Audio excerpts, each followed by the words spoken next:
something last night as I've been digging. I've been doing a lot of digging. One thing leads to another. Have you ever noticed how when you get on the trail, one thing leads to another? And when I started reading this, it's one of these things in your life, when you read it, you'll never forget it. I'll never forget this. I'll never forget it because of the implications involved in it. First of all, it's the testimony of an honorable man. Admiral, he's an admiral. He's gone on now, but Admiral Byrd, Richard Byrd. Here's the man who flew over the North Pole and was awarded the Congressional Medal of Honor. And I read the statement attached to that, how that he risked his life and so forth. He flew over the South Pole. That's not all he did, though. After the war, he led an expedition to South America with over 4,000 troops and 8, 9, 10, 12 warships. And it was called Operation High Jump. Never heard of it. But when you find out about one thing, it leads to another thing.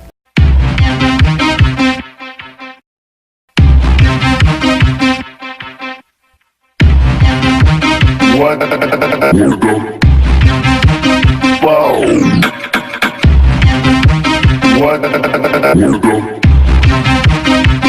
the fuck?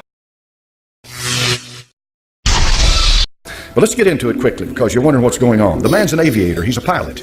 And he leaves at 0600 hours. That's 6 o'clock in the morning for folks that, if you're not familiar with the 24-hour clock. 0600 to 6 o'clock in the morning. He flies out and he headed north. He gives updates as to his flight, to turbulence that he gets in the air. He drops his altitude, raises his altitude, standard procedures of any pilot.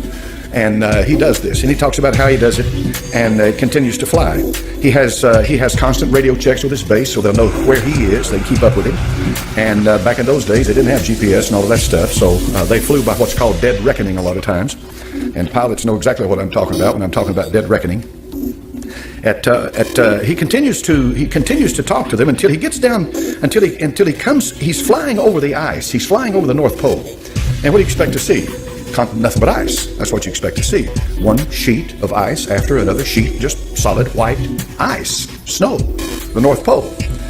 Until he sees a creature down below, which looks to him like a mammoth, and he drops his altitude to about 1,400 feet, and it is a mammoth. And this begins to really get his attention.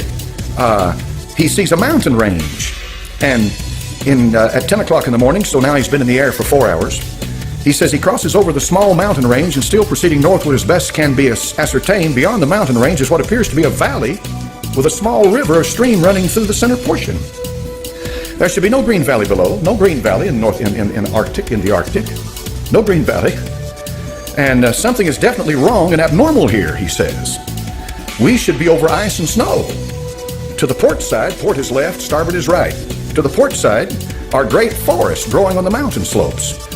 Our navigation instruments are still spinning, and the reason they're spinning is because he's approaching magnetic north. And the magnetic pole, if you ever get around the magnetic pole, you forget your magnetic compass. It's not going to work because the magnetism is so intense, and the movement is so great that it's no use to you. But in any event, he says his navigational instruments are spinning, the gyroscope is oscillating back and forth. Then he sees this beneath, and he says, at 1,400 feet, I execute a sharp left turn to better examine the valley below. It is green with either moss or some type of tight-knit grass. The light here seems different. I cannot see the sun anymore. We make another left turn, and we spot what seems to be a large animal of some kind below. It appears to be an elephant. No, it looks more like a mammoth. This is incredible, he says, yet there it is. He decreases his altitude to 1,000 feet and he takes binoculars to better examine the animal. It is confirmed it is definitely a mammoth-like animal. Report this to base camp. At 10:30 hours, he encountered more rolling green hills. The external temperature indicator reads 74 degrees Fahrenheit. He's in the North Pole. Continuing on our heading now, navigation instruments seem normal now. I'm puzzled over their actions. Attempt to contact base camp, radio is not functioning. And now what follows is one of the most incredible things I've ever read in my life. And let me put it in the context of this. When Satan showed the Lord Jesus Christ the kingdoms of the world in a moment of time, he did just that. He has power. And there are things going on that there's absolutely no physical definition or logical reasoning to, but the existence of it cannot be denied. And this is what's happening here.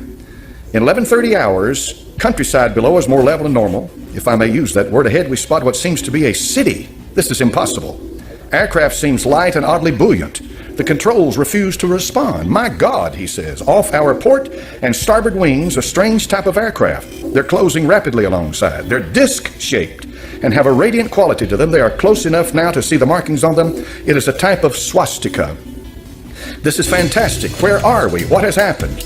I tug at the controls again. They will not respond. We're caught in an invisible vice grip of some type. 11:35 hours, our radio crackles and a voice comes through in what appears to, in English, with what appears to be a slight Nordic or Germanic accent. The message is, welcome, Admiral, to our domain. We shall land you in exactly 7 minutes. Relax, Admiral. You are in good hands. I note the engines of our plane have stopped running. The aircraft is under some strange control and is now turning itself. The controls are useless. In plain words, he's been taken over completely. Now, up to this point, you're going to say to yourself, well, this is a madman. Or you may say to yourself, I know the power of the devil. I know how he can deceive.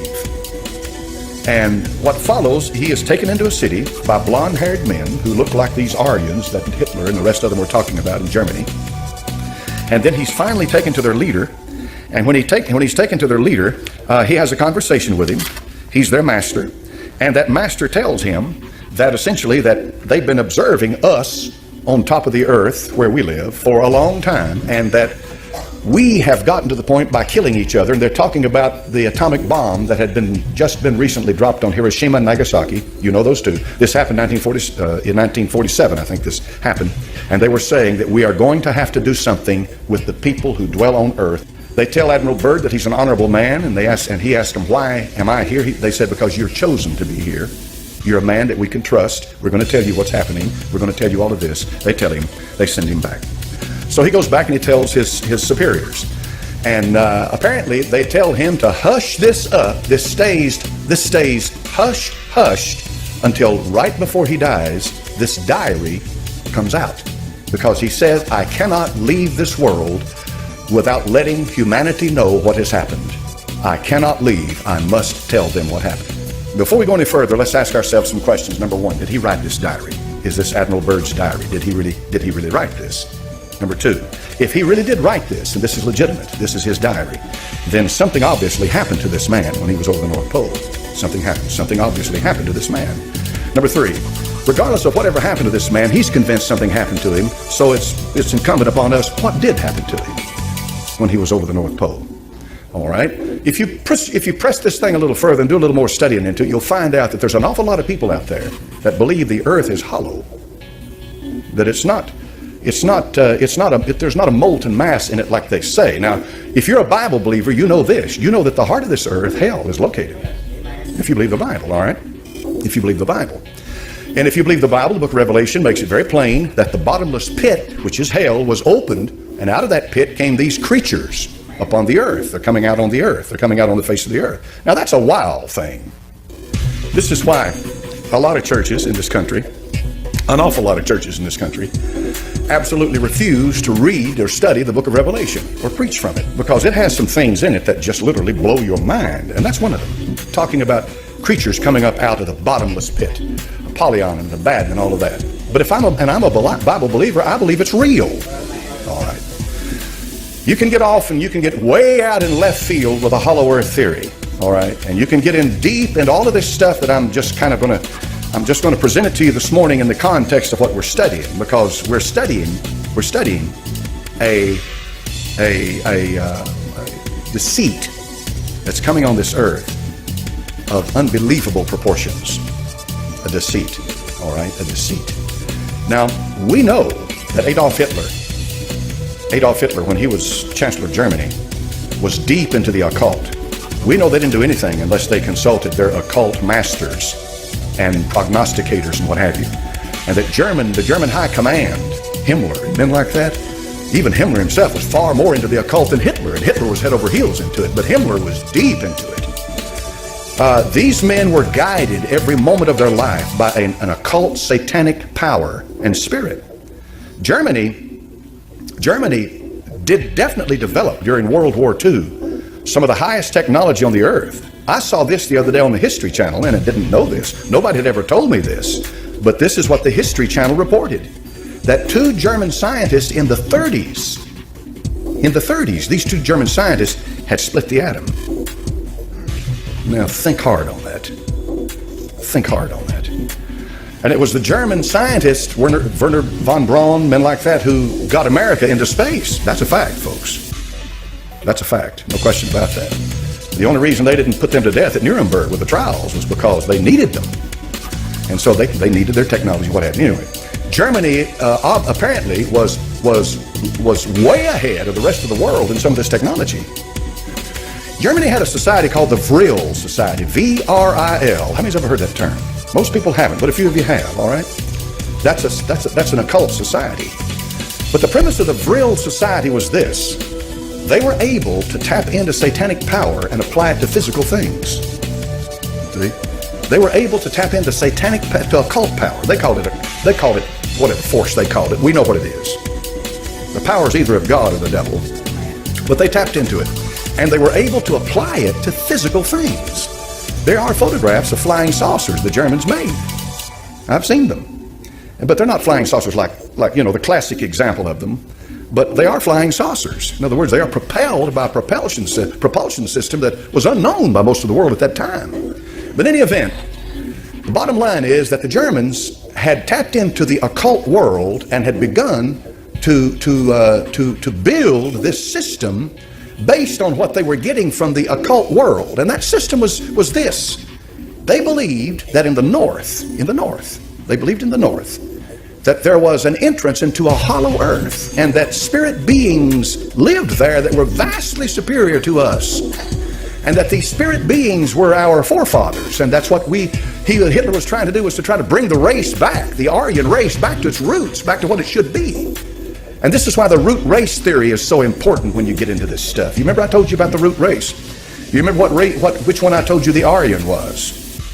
There's 7 of them. 5, exactly. 5. It's number 5. It's the 5th. And this root race theory, the Theosophists taught it. Blavatsky in Russia taught it. All of this evolutionary, spiritual evolutionary that brings this super race, this super identity. These people believe that. The evolution, when you talk about biological evolution, all right, you're talking about what they teach at UT and all the major colleges in the world. They teach biological evolution. What is biological evolution? That's what Charles Darwin taught, right? All right, that's simple enough on the surface of it for people to relate to. Biological evolution. I don't believe it, but that's what they teach. All right. Then there is social evolution. All right. Political correctness is a product of social evolution.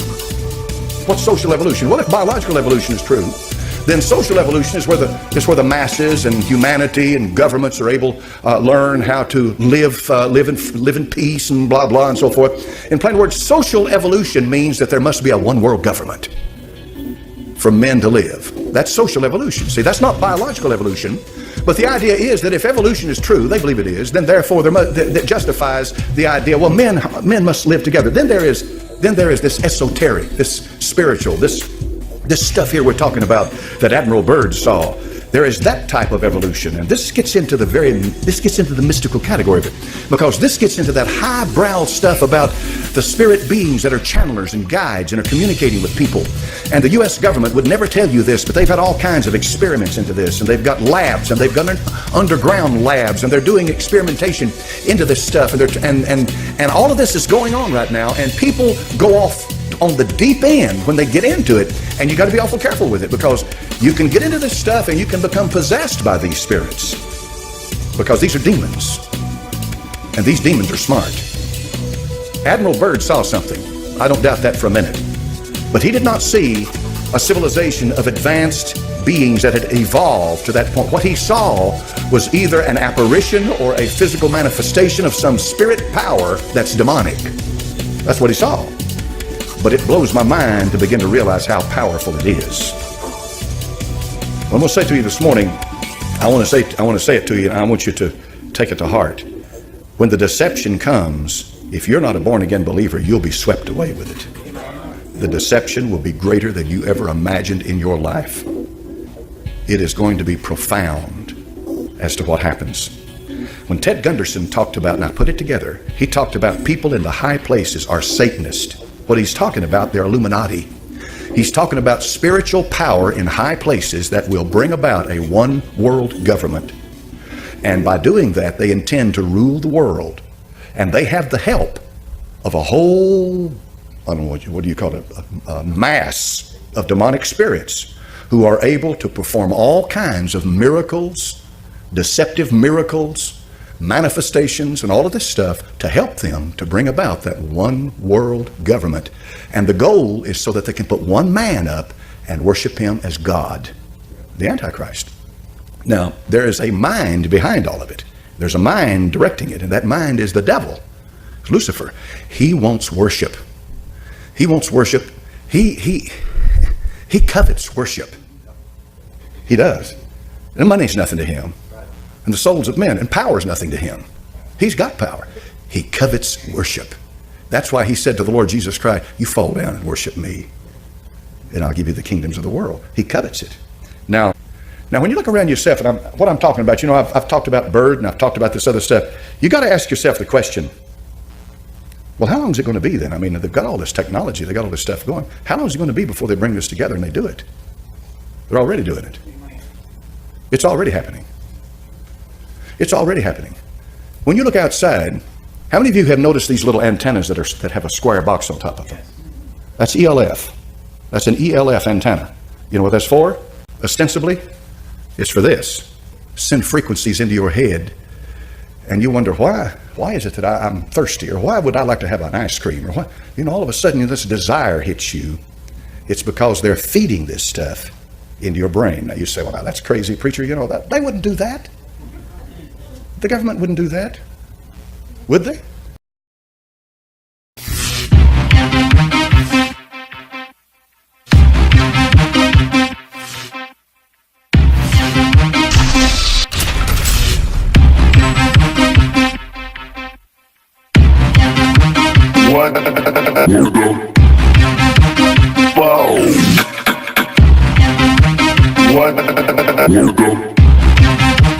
What the fuck?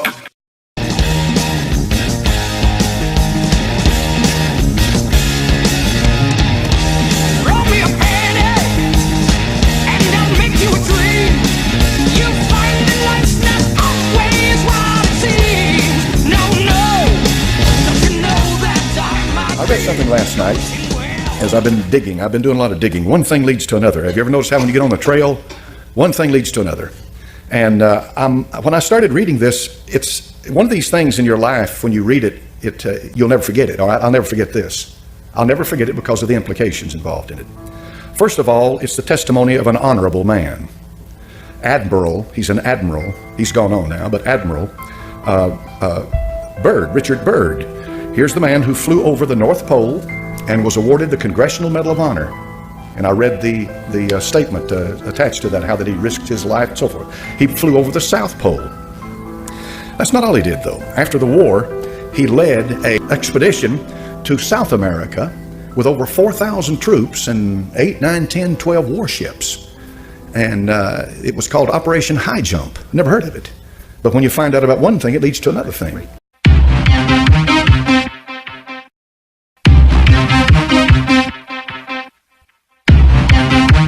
What the fuck?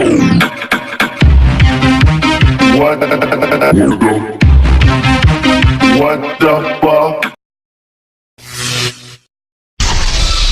But let's get into it quickly, because you're wondering what's going on. The man's an aviator. He's a pilot.